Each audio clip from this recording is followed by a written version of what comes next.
नमस्कार दोस्तों। आज हम बात करेंगे उस टीवी सीरियल की जिसने भारतीय टेलीविज़न पर रोमांस और सुपरनैचुरल दुनिया का एक नया दौर शुरू किया। यह सिर्फ एक प्रेम कहानी नहीं थी, बल्कि इंसानों, वैम्पायर्स और वेयरवॉल्व्स की एक ऐसी दुनिया थी जिसने लाखों दर्शकों को अपना दीवाना बना दिया था। प्यार की ये कहानी आज भी टीवी की सबसे यादगार लव स्टोरीज में से गिनी जाती है। कहानी की शुरुआत होती है एक मासूम जिंदा दिल लड़की पिया डोबरियाल से। पढ़ाई के लिए वह देहरादून के एक प्रतिष्ठित कॉलेज में दाखिला लेती है। नई जगह, नए दोस्त और नई जिंदगी। लेकिन उसे नहीं पता था कि उसकी किस्मत उसे ऐसे इंसानों से मिलाने वाली है जो दिखने में तो बिल्कुल सामान्य है, लेकिन उसका सबसे बड़ा राज उसकी पूरी दुनिया बदल सकता है। कॉलेज में उसकी मुलाकात होती है अभय रायचंद से। अभय बेहद शांत, रहस्यमयी और सबसे अलग रहने वाला लड़का है। वह किसी से ज्यादा बात नहीं करता था। उसकी आंखों में हमेशा एक अजीब सी उदासी दिखाई देती थी। उसकी मौजूदगी हर किसी को अपनी ओर खींच लेती थी। धीरे धीरे पिया को एहसास होने लगा कि अभय में कुछ ऐसा है जो आम इंसानों में नहीं हो सकता। एक दिन पिया को पता चलता है कि अभय कोई साधारण इंसान नहीं, बल्कि एक वैम्पायर है। करीब 200 साल पहले अभय की मौत हो चुकी थी, लेकिन एक वैम्पायर परिवार ने उसे दोबारा जिंदगी दी। अब वह इंसानों की तरह जीता तो है, लेकिन उसकी असली पहचान हमेशा छिपी रहती है। वह इंसानों का खून नहीं पीता और हमेशा कोशिश करता है कि किसी को नुकसान ना पहुंचे। लेकिन सबसे बड़ी मुश्किल यह थी कि पिया अब उससे प्यार करने लगी थी। प्यार जो म जो कि आसान नहीं था। एक तरफ इंसान, दूसरी तरफ वैम्पायर। दोनों जानते थे कि उनका रिश्ता कभी आसान नहीं हो सकता।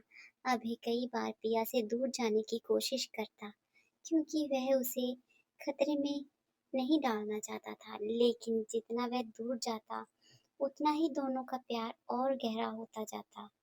यही इस कहानी की सबसे बड़ी खूबसूरती थी। कहानी में एक और बड़ा रहस्य सामने आता है। पिया बिल्कुल वैसी ही दिखाई देती है जैसी अभय की पुरानी प्रेमिका मैथिली दिखाई देती थी। करीब 200 साल पहले अभय और मैथिली एक दूसरे से बेहद प्यार करते थे, लेकिन लोगों ने उन्हें अलग कर दिया और मैथिली की दर्दनाक मौत हो गई। अभय आज भी उस दर्द को अपने दिल में आज भी जी रहा है। जब उसने पिया को देखा तो उसे लगा जैसे उसकी खोई हुई मोहब्बत फिर लौट आई है। कहानी में सिर्फ प्यार ही नहीं, यहाँ वैम्पायर्स और वेयरवॉल्फ के बीच वर्षों पुरानी दुश्मनी भी दिखाई गई। वेयरवॉल्व्स हमेशा वैम्पायर्स को खत्म करना चाहते थे। दूसरी ओर कुछ खतरनाक वैम्पायर्स पूरी दुनिया पर राज करना चाहते थे। इस लड़ाई के बीच पिया और अभय का रिश्ता बार बार मुश्किलों में फंसता रहा।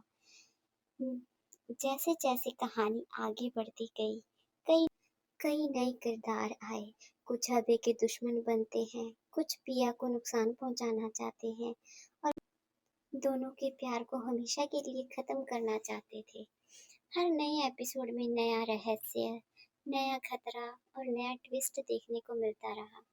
यही वजह थी कि दर्शक हर दिन अलग एपिसोड देखने को इंतजार करते थे। अभय ने कई बार अपनी जान को जोखिम में डालकर पिया को बचाया। यही बात उसे बाकी वैम्पायर से अलग बनाती। उसका प्यार सिर्फ पाने का नहीं, बल्कि हर कीमत पर पिया की रक्षा करने का था। पिया भी किसी कमजोर लड़की की तरह नहीं दिखाई गई। उसे जब भी सच का पता चलता है, वह डरकर भागती नहीं, बल्कि हर खतरे का सामना करती है। वह अभय का साथ हर मुश्किल में देती है। इसी वजह से दोनों की जोड़ी दर्शकों की सबसे पसंदीदा जोड़ी बनी। आखिर में कई मुश्किलों, लड़ाइयों और त्याग के बाद अभय और पिया आखिरकार एक हो जाते हैं। उनका प्यार यह साबित करता है कि सच्ची मोहब्बत किसी भी डर, नफरत या दूरी से बड़ी होती है। अंत में जो अभय होता है, वो एक अमृत पीकर एक इंसान बन जाता है, पिया की तरह। यही वजह है आज सालों बाद भी लोग इस सीरियल को याद करते हैं, भूले नहीं हैं। कहीं न कहीं उनकी लव स्टोरी आज भी लोगों के दिलों में। इस सीरियल की सबसे बड़ी ख़ासियत यह थी कि इस सीरियल में रोमांस था, सस्पेंस था, एक्शन था, इमोशन था और सबसे बड़ी बात हर एपिसोड के अंत में ऐसा ट्विस्ट होता था कि दर्शक अगला एपिसोड देखने के लिए मजबूर हो जाते थे। अगर आपने भी प्यार की ये कहानी देखी है, तो कमेंट में ज़रूर बताइए कि आपका सबसे पसंदीदा किरदार कौन-सा था, अभय, पिया या कोई और? वीडियो पसंद आया तो इसे लाइक करें, अपने दोस्तों के साथ शेयर करें और ऐसे ही टीवी सीरियल्स की कहानियाँ देखने के लिए हमारे चैनल को सब्सक्राइब करना ना भूलिए।